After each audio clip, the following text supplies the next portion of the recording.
Vamos ter uma palavra de oração. Oremos.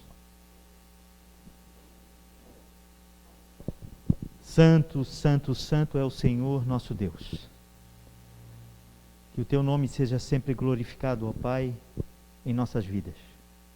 Ajuda-nos, ó Senhor, a fazer a tua vontade, porque sozinhos não somos capazes, ó Senhor. E pedimos agora também essa mensagem que será trazida agora, Senhor, que as palavras aqui ditas venham direto do teu Espírito Santo, Senhor. Ajuda-nos a compreender a tua palavra e o tempo em que estamos vivendo. Ajuda-nos, Senhor, porque sabemos que o futuro nos reserva provas e precisamos, Senhor, do teu Espírito. Ser com todos que aqui estão, Senhor, abençoando cada um deles. Eu te peço em nome de Jesus. Amém.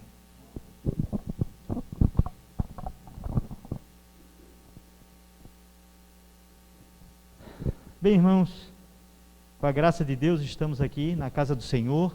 Agradecemos muito a Deus por isso, por termos a oportunidade ainda de nos reunirmos livres e com o conforto todo da casa de Deus e podemos aqui, não só na escola sabatina, como na segunda hora, nos deleitarmos na palavra do Senhor. Agora, mais alguns minutos ficaremos aqui e vamos falar sobre um assunto que tem, durante muitos e muitos anos, tem sido falado, né? Sinais do fim. Sinais do fim. Nós sabemos que hoje, na internet principalmente, né? Existem muitos e muitos pregadores falando do fim do mundo. E existem muitas teorias de conspiração e muitas coisas que o Espírito de profecia e a Bíblia Sagrada não nos diz que nós devemos perder muito tempo com essas coisas. Nos diz que nós devemos pregar o Evangelho, né? Ellen White nos fala muito sobre a mensagem do terceiro anjo. Mas não sei se vocês conhecem esse relógio aqui. Conhece esse relógio? Conhece, irmã? A irmã conhece. Que relógio é esse, irmã Laura?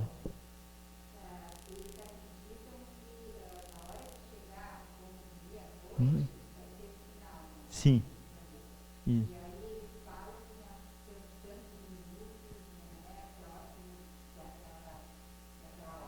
Isso. Esse é o chamado relógio do fim do mundo. É o relógio que foi criado não por crentes, não foi criado por cristãos. Ele foi criado por quem? Por cientistas. Cientistas criaram esse relógio. E uma coisa que eu não sabia, quando que foi criado esse relógio? Vocês sabem? Não?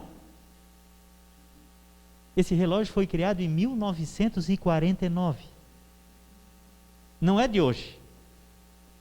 Depois que acabou a Segunda Guerra Mundial e a União Soviética se tornou uma potência, inclusive com bombas atômicas, os cientistas começaram a ficar preocupados com o futuro do nosso planeta e criaram esse relógio.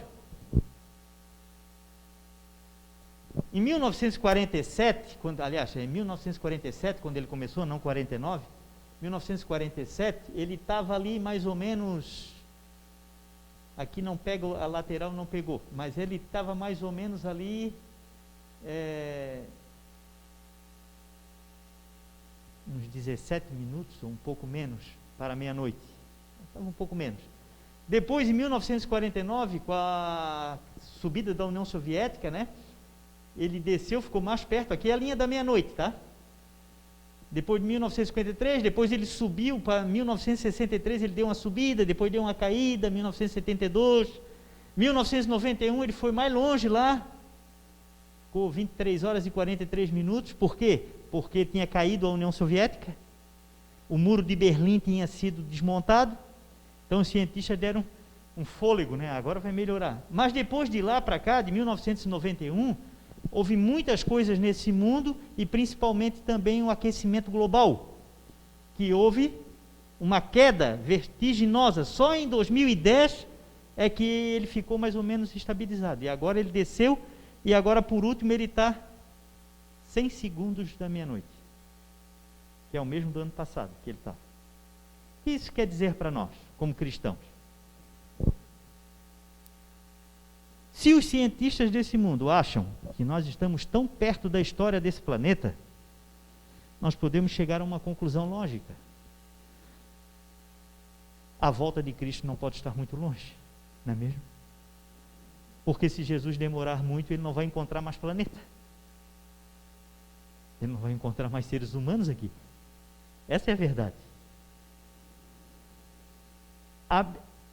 Quando eu leio a passagem que a Bíblia fala, que diz que, eu não coloquei esse texto aqui no sermão, mas ela diz assim que, quando essas coisas acontecerem, o fim está próximo. Ellen White citou, né, lá na época dela, quando ela estava ainda viva aqui nesse planeta, ela disse que haveria guerras e rumores de guerras. Mas o que diz a Bíblia? Ainda não é o fim. Ainda não é o fim. Na época dela, lá em 1910, ela viveu até 1914, se eu não me engano, né, pastor Saulo? 1915, né? Naquela época dela, quando ela falava de rumores de guerra, do que ela estava falando? Do que Ellen White estava falando? Ela estava falando das guerras mundiais que iriam acontecer. Já existiam rumores, porque existiu muita guerra nesse mundo, mas não mundial. Existia guerra lá num lado do país, na Europa, na Ásia, mas uma guerra mundial, onde a maioria dos países se envolveriam, não tinha acontecido até então. E aconteceu a Primeira Guerra Mundial, que nem todos os países do mundo foram colocados, mas os mais importantes, né? Depois houve a Segunda Guerra Mundial, com milhares e milhares e milhares de vidas perdidas, mas ainda não era o fim. E hoje nós vimos inundações, terremotos, a natureza está completamente descontrolada, pandemias. O que mais nós vimos? Fome, miséria, guerras, um declínio moral muito grande da humanidade, né? Tudo isso, Deus disse, está próximo. Não é para nós marcarmos data, nós sabemos disso, mas uma coisa é certa, a Bíblia nos diz que nós precisamos o quê? Conhecer o nosso tempo. Conhecer. O futuro do dinheiro. Esse é um livro de Rudá Pellini sobre o futuro do dinheiro. O que vocês acham? Qual é o futuro do dinheiro? O que vocês acham que hoje, eu pergunto para vocês, há 10 anos atrás, vocês botavam a mão no dinheiro papel, no dinheiro moeda, mais do que hoje? Muito mais, não é mesmo? Hoje, poucas pessoas usam dinheiro realmente. A maioria é o quê? Cartão de crédito, cartão de débito, Pix. Hoje já existem moedas virtuais, né? E outras também. Em Apocalipse 13, 16 e 17 diz assim: e faz que todos, pequenos e grandes, ricos e pobres, livres e servos, lhe seja posto um sinal na mão direita ou na testa, para que ninguém possa comprar ou vender, senão aquele que tiver o sinal ou o nome da besta ou o número do seu nome. Ora, se nós estamos sabendo que o dinheiro está ficando cada vez mais, e isso aqui são pessoas que conhecem do sistema monetário, que conhecem de economia, e que sabem que o futuro do dinheiro, bem próximo, é que o dinheiro papel, o dinheiro vai desaparecer. Todos nós vamos simplesmente usar dinheiro virtual. Todas as pessoas. Por quê? Porque esse sistema econômico que hoje existe, ele já está com os dias contados. Já está com dias contados. Covid-19 e aqui está em inglês, como é que pronuncia aqui, irmã? Reiniciar. É um grande reinício, né? Klaus Schwab e Thierry Malleret, Esse Klaus Schwab aqui foi um dos organizadores, né, daquela a grande conferência que teve na Europa, e esses homens estão dizendo que tem que haver um reset, ou seja, um reset da economia, do capitalismo. E isso é uma coisa que tem que acontecer, porque esse sistema hoje que nós estamos vendo de capitalismo já está fadado à desgraça. Então vai chegar uma hora que todo mundo vai sentir isso. Então eles querem, não é que eles são bonzinhos não, irmãos, não é que eles querem fazer isso porque para o bem da humanidade, é porque eles sabem que eles mesmos vão ser prejudicados. Então eles querem, então isso já está sendo pregado já há algum tempo, já está sendo falado por esses homens há algum tempo. Por que a Bíblia diz que nós não vamos poder comprar nem vender? Como que as pessoas conseguem tirar essa liberdade de nós? Porque o controle das economias, o controle do dinheiro, o controle do que você recebe ou que você gasta, não vai ser uma coisa que você vai ter mais em mãos. O governo vai fazer isso. O governo vai controlar. É isso que eles querem que seja feito. Que haja um controle geral, que haja uma distribuição mais igualitária, uma distribuição mais igualitária da economia. Isso é socialismo, mas é isso que eles pregam e é isso que eles querem. E os Estados Unidos hoje está começando a dar um passo a mais, porque os Estados Unidos agora com o novo presidente, ele se uniu mais à União Europeia, se uniu mais à questão da ecologia, se uniu mais com essas pessoas para resolver esse problema. Então tudo isso nos mostra o seguinte, que a humanidade está dando passos largos para que a profecia de Apocalipse aconteça. Nós estamos vendo as coisas acontecerem no mundo inteiro de uma maneira que vai ficar mais fácil de acontecer aquilo que para nós, muitas vezes olhando, parece difícil acontecer. Mas o que Ellen White diz? Que coisas estranhas acontecerão. Coisas estranhas. Em uma reunião virtual do Fórum Econômico Mundial, que é aquele homem ali, é um dos organizadores, líderes globais das Nações Unidas, Reino Unido, Estados Unidos, Fundo Monetário Internacional, FMI, e corporações multinacionais discutiram e anunciarão um plano para reiniciar toda a humanidade, incluindo a economia mundial. Esse plano é conhecido como Grande Reinício, ou em inglês, aquele nome ali. Então o que acontece? Todos eles já estão trabalhando nisso há muito tempo já. Estão trabalhando para que aconteça. E isso vai tornar possível esse controle mundial, esse controle da nossa comprar e vender, comercializar ou não, comprar o quê, vender o quê. Estão pensando nisso tudo. Se nós olharmos, né, o que as pessoas estão falando sobre isso, nós vamos um pouco mais longe, nós vamos ver que realmente é interessante o que eles querem, é interessante para a humanidade, mas ao mesmo tempo é uma profecia que se cumpre.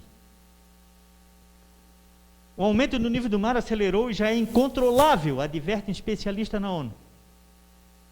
Outra coisa, a natureza está tomando nas mãos o futuro de muitas cidades.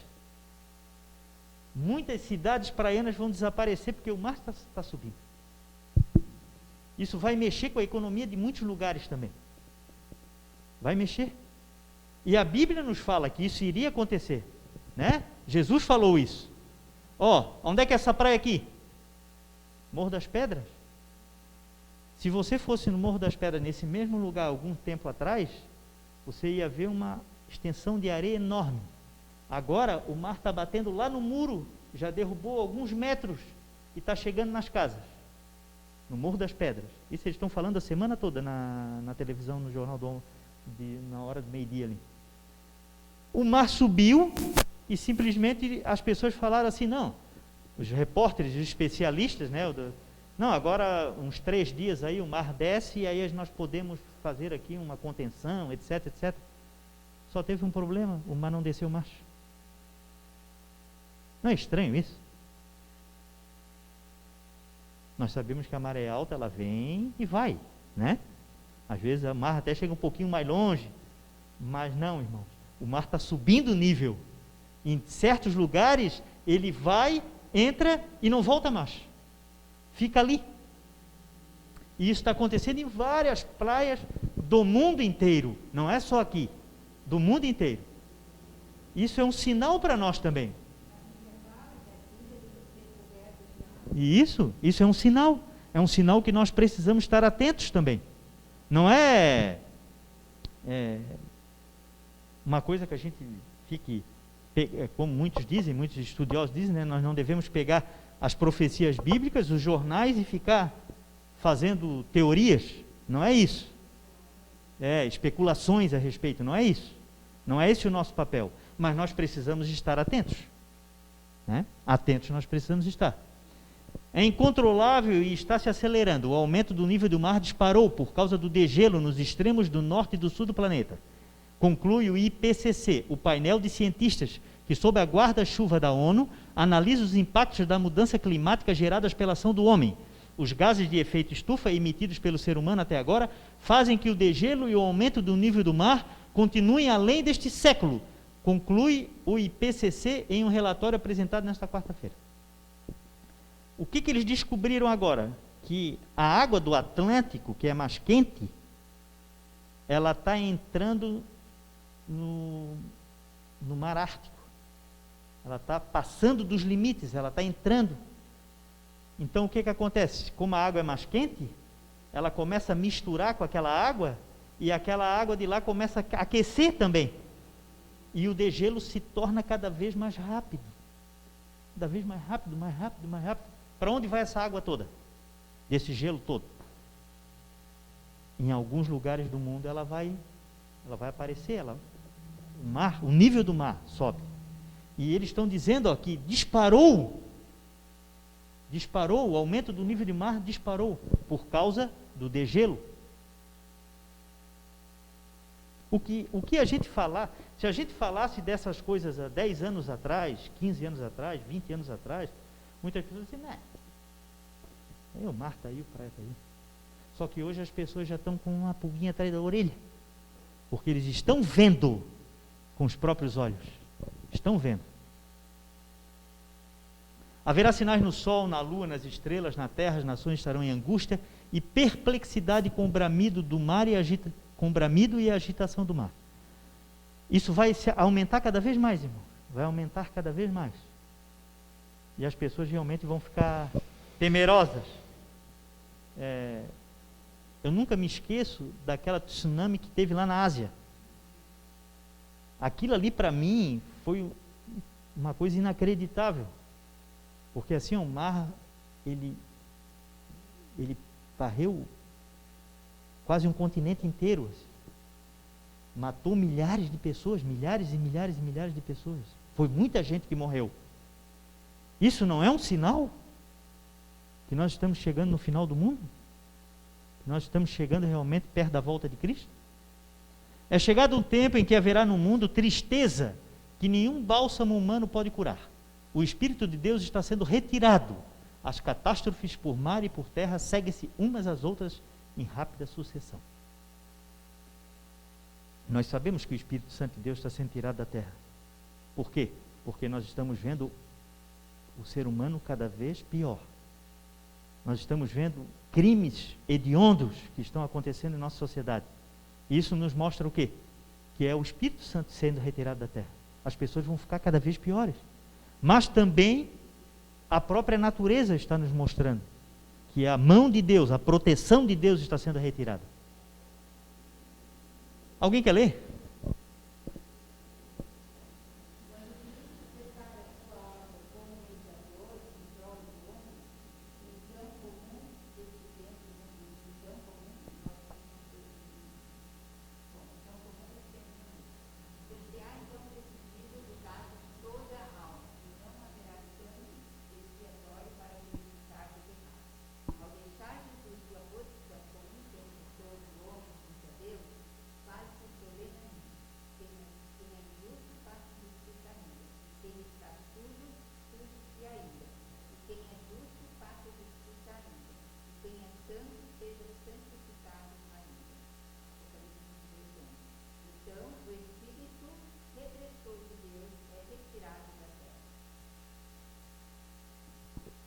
Eu sei que muitas coisas estão acontecendo no mundo, mas a nossa preocupação principal não é se o mar vai subir. A nossa preocupação principal não é se haverá terremotos aqui ou ali. Isso nós já sabemos que vai acontecer, né? Mas a palavra de Deus diz que Deus estará com seu povo. Qual deve ser a nossa preocupação principal? Nos preparar, exatamente. A nossa preocupação principal é esse preparo espiritual que nós precisamos ter. Por quê? Porque haverá um tempo de angústia como nunca houve na face da terra. E nós sabemos que esse tempo de angústia que vai acontecer porque nós conhecemos a doutrina do santuário e nós sabemos que chegará um dia em que a intercessão de Cristo vai parar. Por que Satanás ele batalhou tanto contra a doutrina do santuário? Para que as pessoas não dessem bola para isso. Por que a maioria do mundo cristão nem sabe que existe um santuário no céu? Nem sabe disso. Todos acham que o plano da salvação acabou na cruz, quando Jesus morreu. E nós sabemos que a Bíblia não fala isso.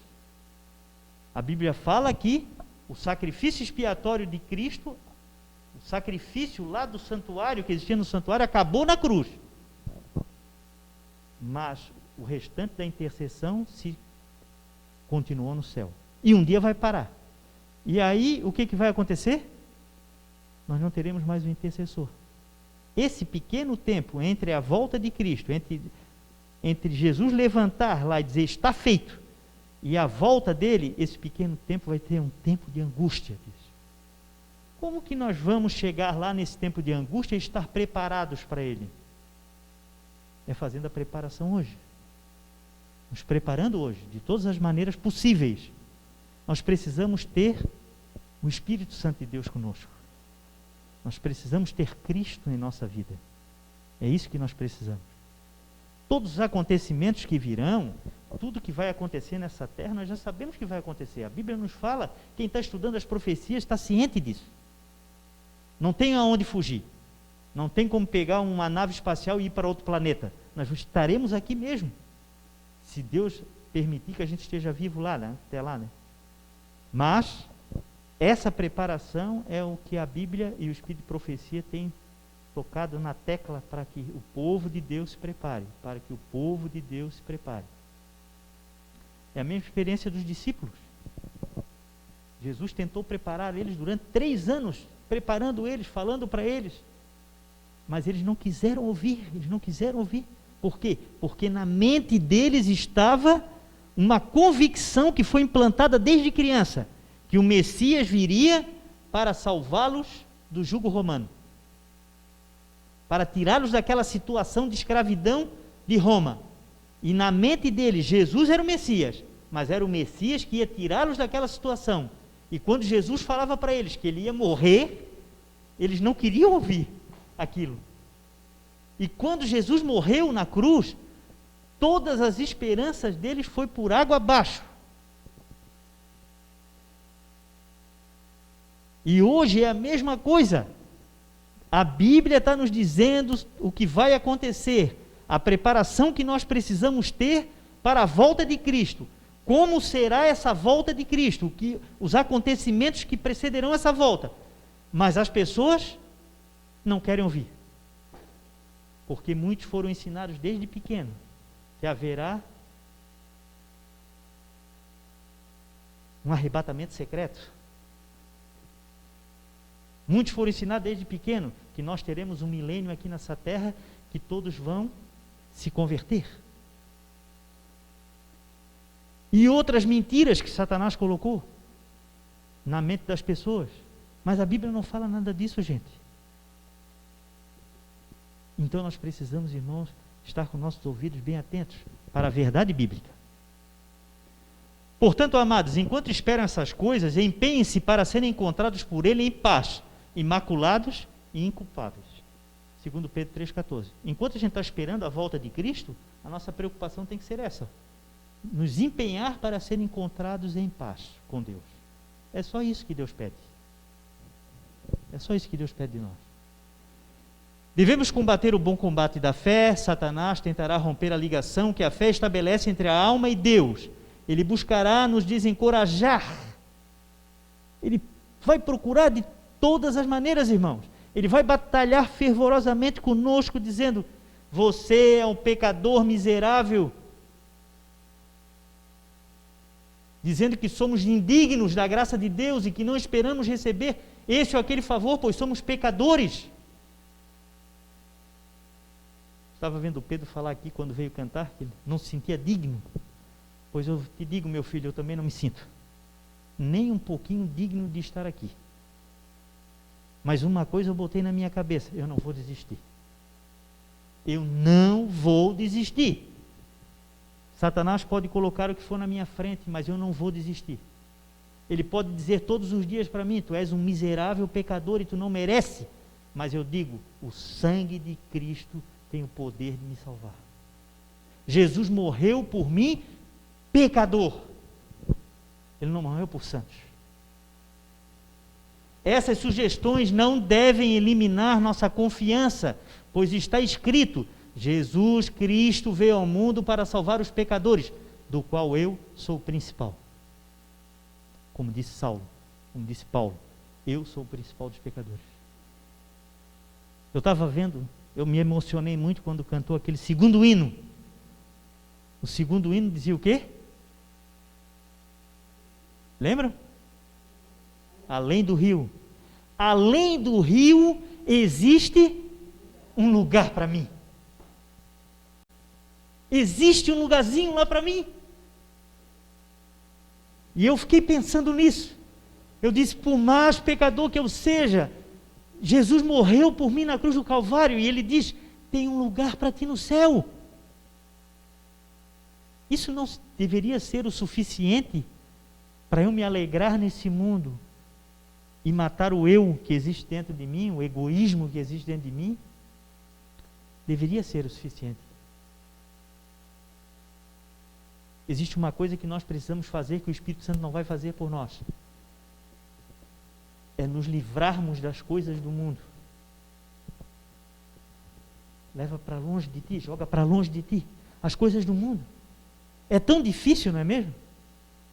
A gente sempre tem uma quedinha por alguma coisa, mas a Bíblia diz que nós precisamos fazer esse esforço. Vocês viram o testemunho daquele jovem homossexual, que eu não sei se eu botei no grupo? Fala sério, pastor. Você viu o testemunho poderoso daquele jovem? Maravilhoso aquilo. Sabe como é que eu me senti? Olhando para aquele jovem, eu disse: meu Deus, eu não tenho problema nenhum, porque esse homem tem um problema muito grande com ele. Mas o que ele fez? Ele acreditou em Deus. Ele se entregou. Teve uma época que ele lutava com essa espiritualidade. Isso deixou ele tão cansado, tão exausto, que ele fez uma oração que eu não tenho coragem de fazer. Ele disse: Senhor, me deixa que eu não aguento mais, deixa eu fazer o que eu quero. E ele saiu da igreja e ele foi viver tudo que ele queria lá no mundo. Mas ele fez uma coisa importante: ele continuava indo na igreja todo sábado, mesmo sem se sentir digno, mas ele ia na igreja todo sábado e dava o dízimo dele e as ofertas, todo sábado. E ali ele ia se alimentando todo sábado da palavra de Deus. E Deus não deixou ele porque ele quis. Deus continuou ele lá, buscando ele lá. E quando ele disse que chegou no fundo do poço, que ele não tinha mais alegria em viver, Jesus estava lá esperando por ele. E hoje ele diz: eu luto todos os dias, mas eu sou muito feliz. Eu sou muito feliz, ele diz. Por quê? Porque ele se entregou a Cristo. Se entregou. E o que ele fez para não ser tentado todos os dias? Ele pegou a televisão da casa dele e deu. Ou jogou fora, não sei o que ele fez. Mas aí ele não tinha mais contato com as coisas do mundo. Ele procurava ler mais a Bíblia. Ele tinha mais tempo para oração. E isso foi fortificando a fé dele. E ele hoje diz que é o quê? Que ele tem uma alegria enorme, porque ele realmente aceitou a Cristo como seu Salvador pessoal. Então ele diz que tudo posso naquele que me fortalece, porque é o Espírito Santo que faz a obra em nós, e fez nele, ele disse. Precisamos de Jesus habitando nos nossos corações, uma constante fonte de viva, e então as correntes fluirão puras e doces e celestiais. Então o prelúdio do céu será concedido ao humilde de coração.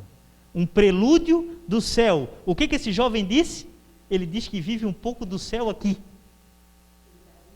Já vive o céu aqui. Não é lindo isso? Não é maravilhoso isso? Imagine, irmãos, se nós nos entregarmos completamente a Cristo, nós podemos viver essa mesma alegria, viver o céu aqui. É isso que Deus quer de nós, irmão. É isso que Deus quer. Ele quer que as pessoas olhem para nós lá de fora, olhem para a irmã Laura, para a irmã Sandra, para o Ailton, para o pastor Saulo, para a irmã Linda, para todos nós que estamos aqui, e diga assim: eu quero ter essa experiência, eu quero ter essa alegria, essa felicidade, essa paz que existe nessa pessoa, eu quero ter isso. E aí venham até nós e digam como aquele carcereiro disse a Pedro, se eu não me engano, a Pedro: o que eu preciso fazer para ser salvo? O que eu preciso fazer para ser igual a vocês? E o que Pedro disse? Aceite a Jesus como teu Salvador. Aceite a Jesus como teu Salvador pessoal. É isso, irmão. É isso que Deus quer de cada um de nós. Que Deus nos dê o seu Espírito em porção dobrada e que possamos realmente, através desse Espírito, tomar todas as reformas, fazer as reformas que nós precisamos em nossa vida. Que Deus nos abençoe, nos ilumine e nos dê um santo sábado para sua honra e glória. Convido os irmãos a ficar. Obrigado, nosso Deus e nosso Pai, por ter nos ajudado nessa segunda hora. Obrigado por estar aqui presente conosco, teus anjos, Senhor, nós te agradecemos. Pedimos, Senhor, que ao nos retirarmos dessa casa de oração, teus anjos possam nos acompanhar até nossos lares. Te pedimos, Senhor Deus, também pelos nossos irmãos que não vieram essa manhã. Tu sabes o motivo de cada um, Senhor. Se for por enfermidade, ó Pai, pedimos a tua misericórdia. Se for por fraqueza espiritual, Senhor, te pedimos também a tua misericórdia, Senhor Deus. Ó Pai, que aqueles que por outro motivo não vieram, pedimos que o teu Espírito esteja com eles também e que eles possam, Senhor Deus, sentir a tua presença. Ó Pai, perdoa nossos pecados e faltas, eu te peço, Senhor, e ajuda-nos, ó Deus, a vencer com o teu Espírito Santo. Nós te agradecemos e te pedimos em nome de Jesus. Amém.